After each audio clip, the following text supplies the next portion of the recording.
He who, undeluded, thus knows me, the highest person, is the knower of all, and worships me with all his being, with his whole spirit, O Bhārata, Arjuna. Sri Krishna addresses Arjuna as Bhārata, meaning one who is born in the lineage of Bhārata. The word evam is used meaning in this way. The word asamudha means a wise person who is undeluded. There are three words to note that are mudha, completely deluded, sanmura, deluded, and asamudha, undeluded.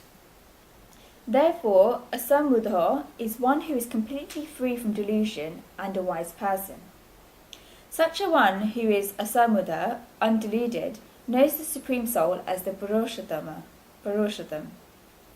and in the way of the Purushottam. The word saha is used meaning such a one. Such a one is first sarvagna, the knower of all. He knows everything. Once one has known the Supreme Soul as the Supreme Soul, if I were to say it in this simple language, and once one who has no God as God, then he becomes sarvagna, the knower of all. And then he worships God with all his being, with his whole spirit. In all ways, he constantly worships God and performs bhakti, worship of God. The word pujati is used meaning he worships. One who is in this material world has seen, understood, and known the Supreme Soul in the form of aksha, imperishable, and in the form of yakt, the unmanifest, who is imperishable, and then whatever this person does is bhakti, devotion of God. One who begins to see the Supreme Soul, the Supreme Truth everywhere, then everything that this person does is bhakti, devotion. What is bhakti?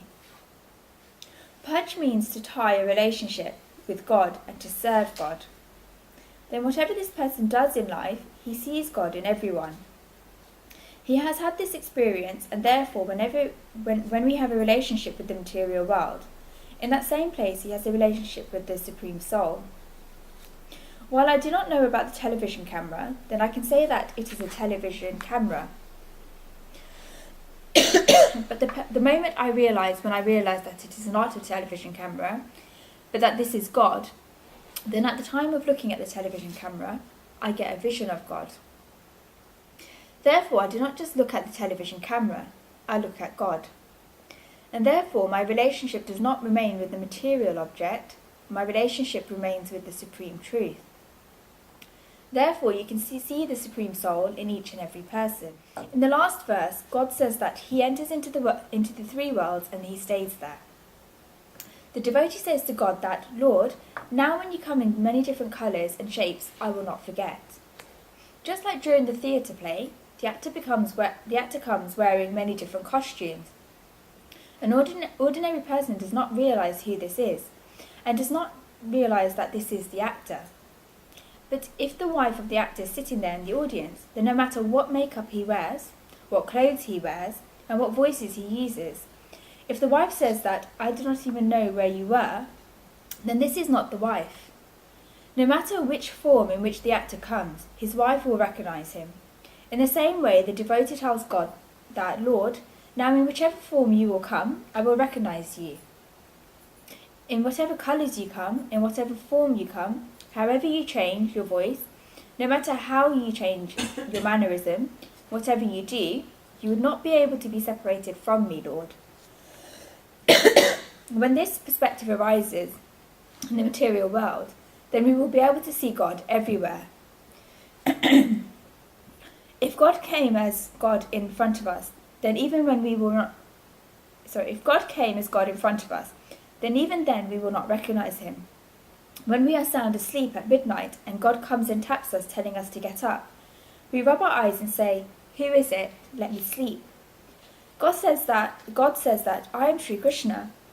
We have finished the 15th chapter of the Gita called Purushottam Yoga, the Yoga of the Supreme Person, and I have become manifest, so come. What do you want? We say in our laziness that, God, please let me sleep. That is all we want, please do not disturb me. First, we are not prepared to believe that God is there, and we feel as if someone has come in fancy dress, or something like that. Even if God himself comes and stands in front of us, we are not able to accept this. This is one level, and this is one extremity. And the devotee here says that, Lord, in whatever form you will come, I will recognize you. You will not be able to remain hidden from me. One who is able to do this will be able to see the Supreme Soul everywhere. One should see the Supreme Soul in the beautiful and also in the ugly. One should see the Lord in oneself and also in the other person. One should also see God in the tall and in the short, in the white and in the black. And one should also see God in each and every way. The reason for this is that now seeing God is not seeing God's body. Seeing God is seeing the soul. And the soul is the same in each and every person. I will remind you again that in the previous verses, God had spoken about samadarshan, seeing all beings equally. And that is what God is talking about here. It is not about samavartan, behaving with all beings equally. This is because people define samadarshan, seeing all beings equally, as samavartan, behaving with all beings equally. This is where the confusion happens. It is not samadarshan, seeing all beings equally. It is samavartan, behaving with all beings equally. One can see the petals of a rose and in a coal burning in fire equally, because God is in both. God is in the smell of a rose, and God is also in the coal burning in fire. You keep a rose in your outer suit pocket, and you keep a fire in coal far away from you. You cannot do so that you throw the rose far away and put the burning coal in your coat pocket. The behaviour cannot be the same. The behaviour is different, but the vision is the same. And this rule is extremely important. If you try to make the behaviours the same, then you will make chaos in your life. I once read about an example. There was a judge who performed very dharmic activities. Every morning he would go to worship at God's temples, chant the Gita and understand its spiritual meaning. He would do all of this. A robber came into his court, having committed a burglary and gotten caught. His crime was proved, and the robber was found out that this judge was very dharmic, and that he sees God in everyone.